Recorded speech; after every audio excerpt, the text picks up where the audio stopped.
lovely lot, and welcome back to my channel. You join me at a quick after work session on the estate lake. And by estate lake I mean a private country estate, little lake in the valley that's on the estate, and luckily the owner has given me permission to fish it.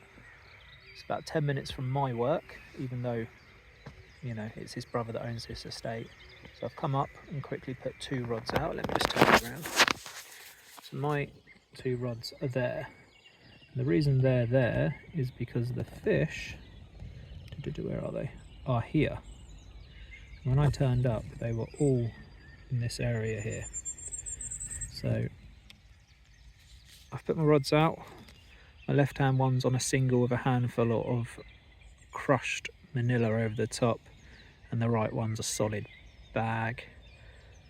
But this is the estate lake. It's not massive, goes right up around that corner through those reeds up there. And yeah, the fish in here are mostly ornamentals, go up to about £30. I've had 1 or 2 special fish out of here already. As you can see, they got spooked a little bit by me putting 2 rods out. But they seem to be coming back in. So yeah, let's do this.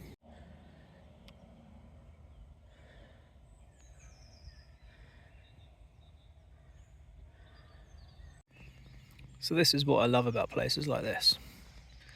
So you clearly see fish are feeding, then quite high up in the water column because you can see them, and the water's been dyed, so that shows how high they're up.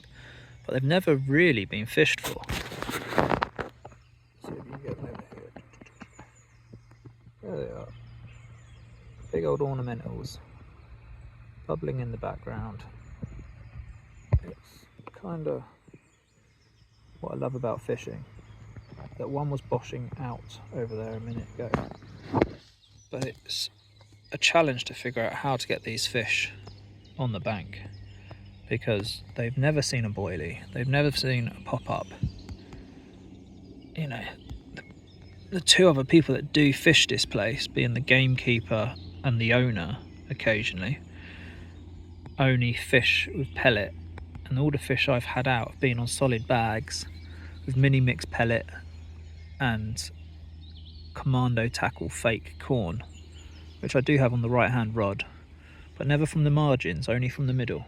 So what I'm going to do is give it an hour or so, and yeah, if nothing happens, I'm going to punch a solid bag out to the middle. But that orange one is right on top of my spot. I just need him to get his head down and have a little munch of my pineapple pop-up. Well, catch in a bit. So, a little bit more about this estate. We are on an active game estate. It is, approximately 800 acres, so it's nothing massive. Heart of the Surrey Hills, so you've got Box Hill pretty much there, without giving away where we are.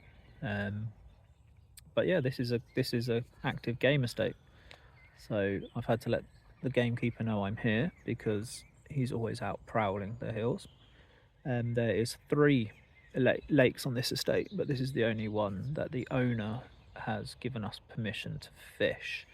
The one slightly further up the hill, which is closer to his house, has some lovely fish in it, but it's too close to his house and he doesn't want people there. That is a weird looking fish.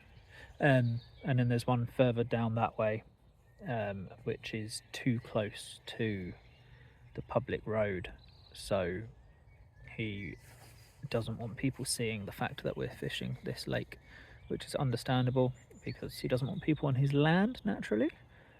Yeah, like I said, it's owned by my boss's brother, so our estate is a couple of miles down the road. We've got just over 1,000 acres and a couple of lakes on there. But yeah, this lake is a little bit special to us. It's eerie as hell. This is the first time I've actually fished it when the sun's been up, and the reason why it's quite special to us is my predecessor actually passed away in this lake. He was scuba diving, that's how deep this lake is. It looks really shallow, but then apparently it just kind of goes brush.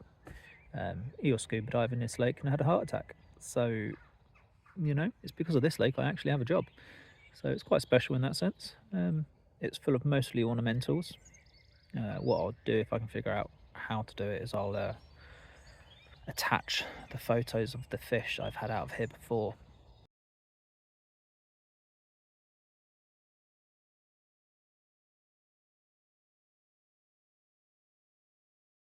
Like I said, all came out solid bags. When you're here, it is light kit only. The owner and the gamekeeper don't really want you turning up with a barra. They understand that if I'm going to do nights, it's going to be a bivvy, but quiet, small rods. I've only got my 6-foot rods out today, and you know, fishing mostly solid bags because, oh, I've got one. Can you see the ripples? Yeah, over there behind me. One's boshing out over there. They've been quite active actually. Yeah, so fishing singles at the moment and solid bags. I'm gonna have to try and get them used to bait. And yeah, and then the plan is, once I've got a few coming out, is to bring a few guests that you might recognise from their channels. Run it past the boss's brother, he's fine with it as long as they follow the rules. And yeah, we should hopefully get some of these stunning fish on the bank between.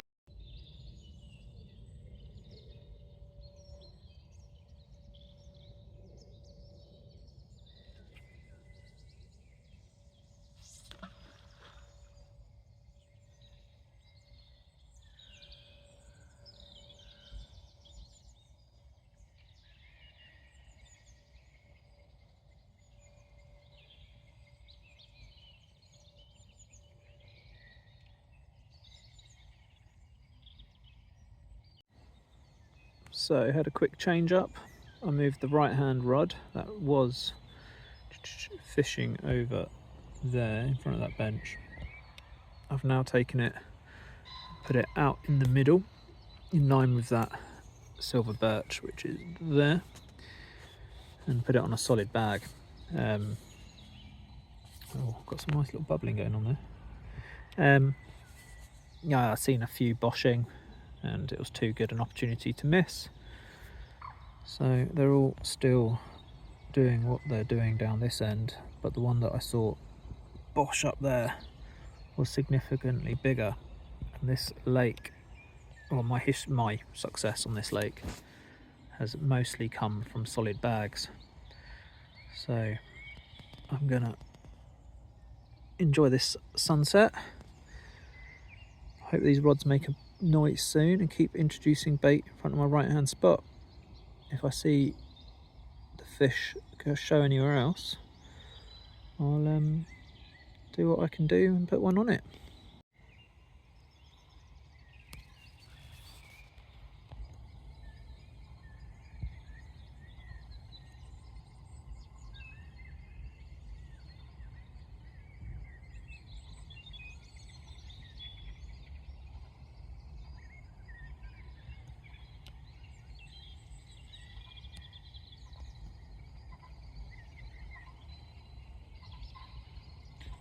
Little water deer coming down for a drink.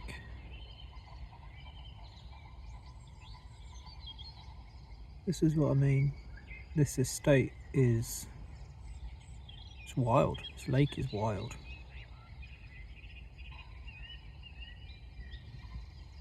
I'm gonna go down to the water's edge, have a little bit of hydration. And I'm about to cast a rod all the way where that cherry tree is from where I am, because I've just seen 3 fish bosh. Oh, he's off.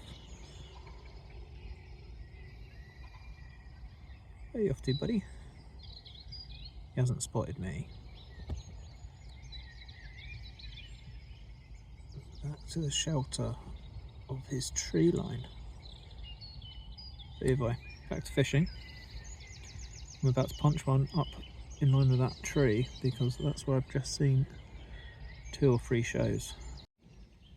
So I'd be a fool not to react to those shows, but before I do so I thought I'd give you a quick look at the rig that I'm putting out. It's nothing fancy. Stiff hinge, size 6 dagger hook from Commando Tackle, and it just goes down to soft coated braid with a tungsten weighted bead down to a 3-ounce lead, and then attached to that little parcel of goodness, that is the Commando Tackle PVA mesh, and it's just full of mini mix pellet. I've dunked it in some the hemp oil and then put it into my little baggie of rock salt, so that will attach to that, and that is going down that end of the lake. So the rods have changed yet again. Going off those 3 shows in line with that cherry tree, I've taken what was my right hand rod, moved it to the left, made it my left hand rod, chucked the single stiff hinge with a 14mm pineapple pop-up on, and I've hoiked it out there attached to a Commando Tackle mesh bag full of mini mix pellet. Like I said, what I did was I dunked the mesh bag in some hemp oil and put it into a baggie full of Himalayan rock salt. I have no idea whether that's going to help, but my theory is I always put those pellet, that rock salt and the oil into my solid bags, so why not put it onto my mesh bags? But we will see. It's gone out there pretty much all the way down to the end of the lake, which I wouldn't normally do, but if that goes, I can literally play the fish the whole 360 degrees around this lake. There's no snags really to speak of. There's no trees that stop me from walking around, so I can play that fish the whole way down, and the reed beds aren't that thick either, so I can play it out of the reeds. Worst case scenario, I get the boat. So yeah, it's just starting to get dark. I cast that rod out and a bat decided to dive bomb me at the same time, which was amusing. But yeah, I've had a change of clothing. Commando Tackle hoodies come out. You know, if you haven't seen them, get on their website. They are amazing. And yeah, we are good. We're settling into the evening. The weather's dropping a little bit. Fish are now showing down the far end. So yeah, we will go again. Ooh. First sign of life. The left-hand spot, which is by that cherry tree. Single beep. Interesting. See if that materializes into anything. So, this is what the lake looks like at dusk. The sun's just gone down, and you can't see much already. Believe it or not, my rods are kind of over there. There's been some boshing on my solid bag over there, and then the cherry trees up there somewhere. Not sure if you can hear it, but the owls are talking to each other. But yeah, temperature's dropped. I'm now sat here and give it a few more hours and then go home and see the family, I think. Yeah, can't wait to go up here and do a night, although I reckon it's going to be freaky as hell, so I might have to bring a friend. Who knows, we'll see. Catch you if I get anything. So I know you can't really see me apart from my head torch, which is lovely. No, let's see if I can turn it around so you see my face. Whoa, yeah, you can, but I blind myself in the process.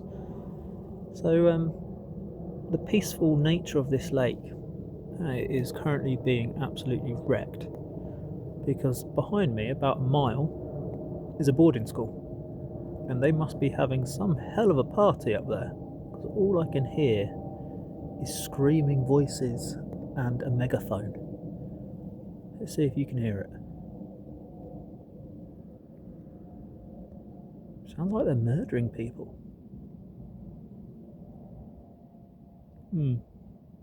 Either way, give it another half an hour, I might pack up and go. Getting sick and tired of some kid called Nathan being shouted at on a megaphone.